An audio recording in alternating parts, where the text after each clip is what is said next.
Zero Waste on muun muassa säästänyt noin 32 000 kappaletta paperisia kopioita.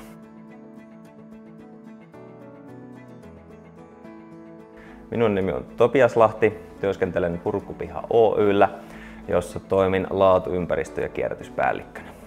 Purkupiha Oy on massiivipurkamisen ja kierrätykseen erikoistunut yritys. Meillä on purkukohteita aina omakotitaloista isoihin teollisuuskiinteistöihin asti ja meillä on omia kierrätyslaitoksia 4 kappaletta Etelä-Suomessa. Meillä on käytössä Enprosin Zero Waste sähköinen siirtoasiakirjajärjestelmä.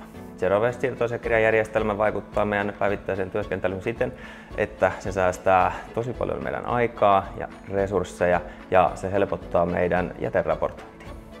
Me kuljetetaan yli 400 000 tonnia jätteitä vuodessa.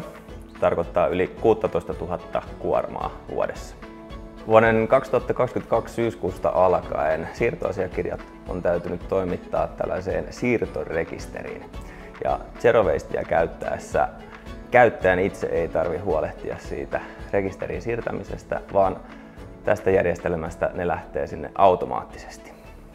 Hokkasen Samu Morrin pojilta ja ajan jätteitä työkseni yhdistelmäajoneuvon kuljettaja. No mun mielestä se on vaikuttanut tuo Zero Waste silleen positiivisesti siihen, että se nopeuttaa tosi paljon meidän työskentelyä niin kuin päivittäin. Ja sitten kun ei ole tullut niin hirveätä paperimyrskyä niistä siirtoasiakirjoista, niin niitä ei ole tuolla autossa levällään. No, mä oon kokenut Zero Waste-sovelluksen ominaisuudet silleen hyväksi, että se on tosi niin kuin selkeä ja hyvä silleen, että sinne pystyy, kun sinne just nimenomaan tallentuu kaikkia työmaita ja sitten siellä on niin kuin asiakkaat ja sun muut. Sitten sinne saa laitettua kaikki painot, niin ei tule niin kuin epäselvyys siitä, mitä lukee missäkin. Ei kastu mikään paperi, niin se on paljon parempi, siitä saa selvääkin. Yhteistyö Enprosin kanssa on ollut kyllä erinomaista. Aina jos on tullut joku ongelma, niin yhteydenotto Enprosiin ja sieltä tulee sitten hyvinkin nopealla aikataululla vastaus ongelmiin.